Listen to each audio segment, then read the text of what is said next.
Gotta get right to it. Oh, I know.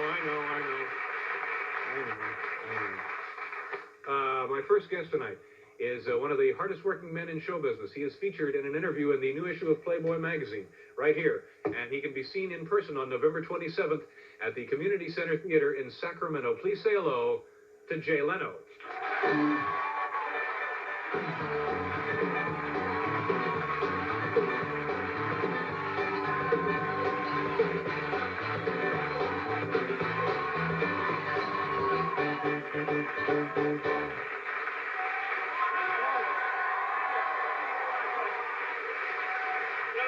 Nice to see you. Thank you, David. Yes.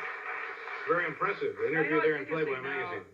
I remember now you did the Playboy interview. About a year ago, 2 years ago. A year ago. I noticed when you did it, they just, I guess, had a small black and white picture where I noticed for myself there's a rather large color shot. Large color picture, is it? Well, show them the picture. Well, I'm not the kind of guy to brag, yeah, right. certainly, but I guess they decide who gets the big picture. Yeah, I suppose that's... Actually, my favorite issue is the December Wish issue. Why is that? The one that has all those fabulous Playboy bachelor gift items. Yeah. You know, like the 3-foot chrome shoehorn made by Swank. You know something? You know, when I was 19 years old, my freshman year in college, I actually sent away $14.95 for the Playboy electric swizzle stick. Yeah. You know, the same little black handle Playboy emblem, 2 D-sized batteries, put it in a woman's drink, free, mix it. I mean, I figured women would be real impressed with this. You know, I figured I'd walk into parties, girls would go, "What's that, a Playboy swizzle stick?" All right.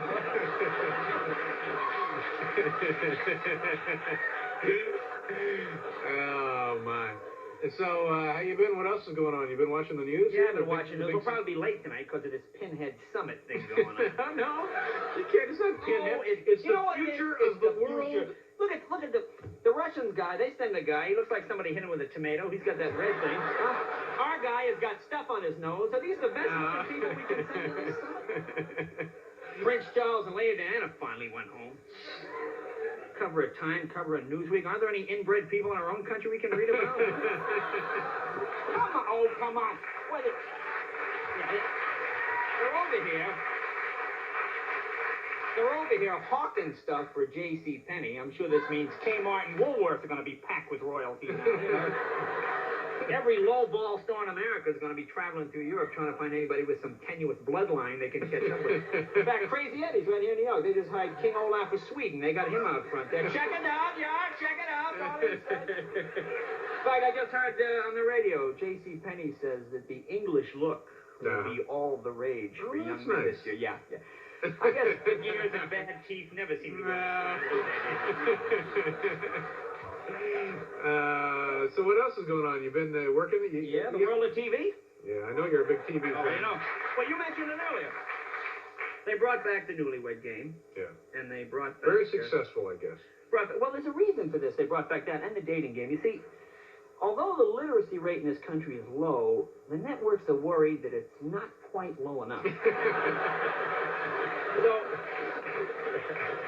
by bringing back shows like The Dating Game, what they hope to do is mate genetically inferior people in the realization that they will reproduce mutant offspring, thus ensuring the next generation of contestants for these games. There you go, yeah. In fact,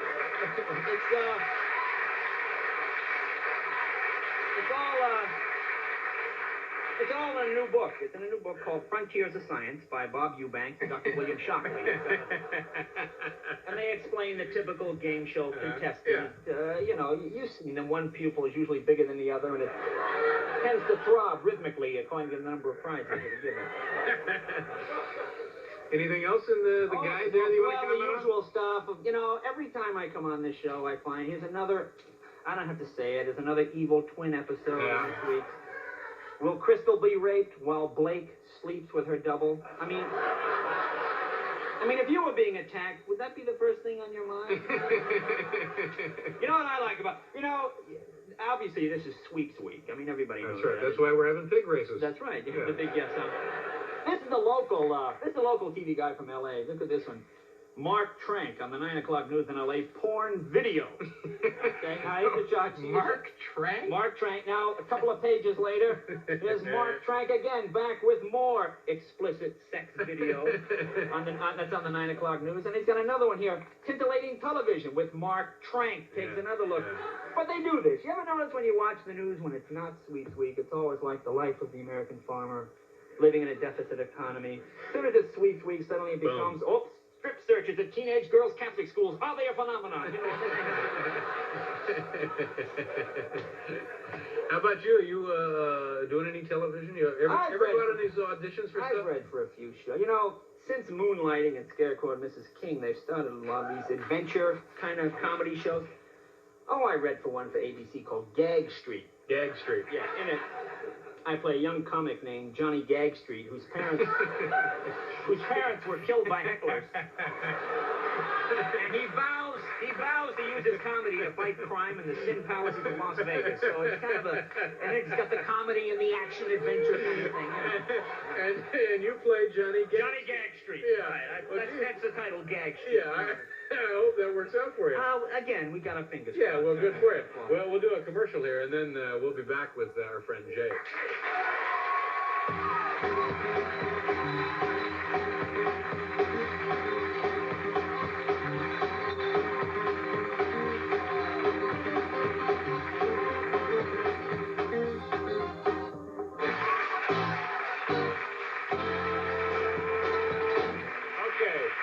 Jay Leno is here, and Edward Woodward from The Equalizer is here, and we have pig races with a woman from Ohio named Judy Herbkersman, which I think is a great name.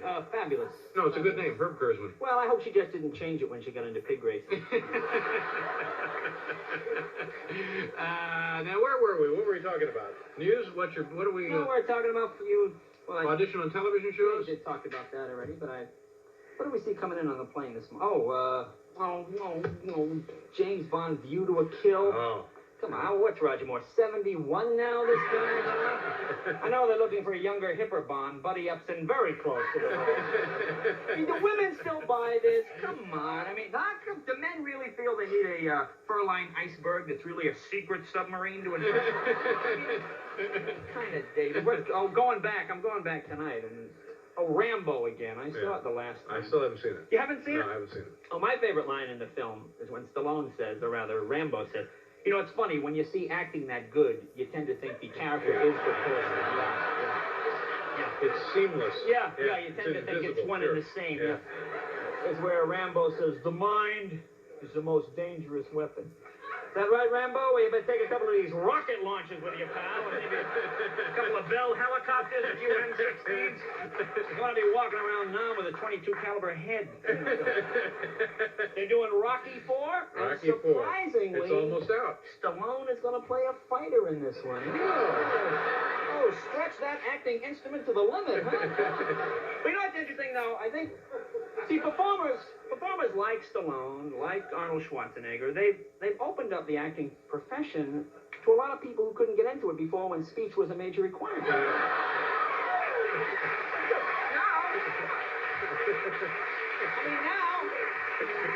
Now any cave dweller that can wield a tire iron in a public saloon is now a potential Academy Award candidate. You know, Arnold Schwarzenegger was here about a month ago. He was a very nice guy. Oh, he is a nice guy. Very nice guy. And he's marrying a lovely woman, this Maria Shriver on CBS Morning News. Yeah, but she's marrying her on the Morning News? No, she's co-host of the Morning News. Oh, I see, and they've just fit the marriage in, I guess, between them. That's right. I guess today's working couples, really, you have to make time where you can. So now, we were supposed to go out to eat last night, and of course... Last night? I mean, last time I was here. That's right. It didn't work out, I'm sorry. You know who I went out with? With Seinfeld. Do that noise again. What is that? Let me hear it again. That's my fate. You know Jerry Seinfeld. Do the noise again. No, that was the noise. What does that noise signify? What are we talking about? That signifies disgust. Disgust. That's right. All right.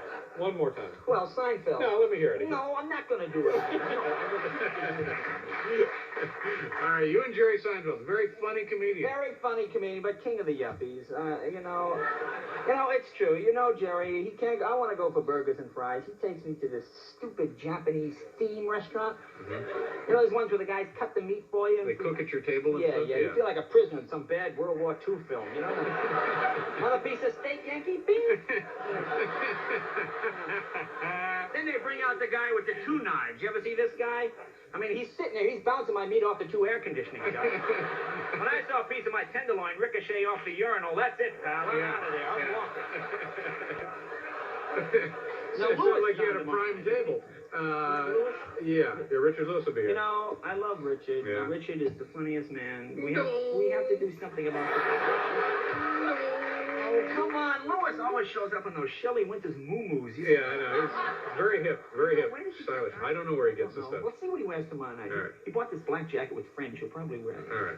What are we doing here? Do we have time for... Oh, we don't have time for a What's Your Beef? You get a real quick What's Your Beef? No, I don't have... Somebody asked me, what are you doing on the 29th? Oh, stop it with these plugs. Are you just going to plug something now? Plugs. I'm just going to show you that I'm going to be at the Academy of Music. Okay, that's enough. That's enough. Sacramento, the 27th. Okay, we'll be back after station identification.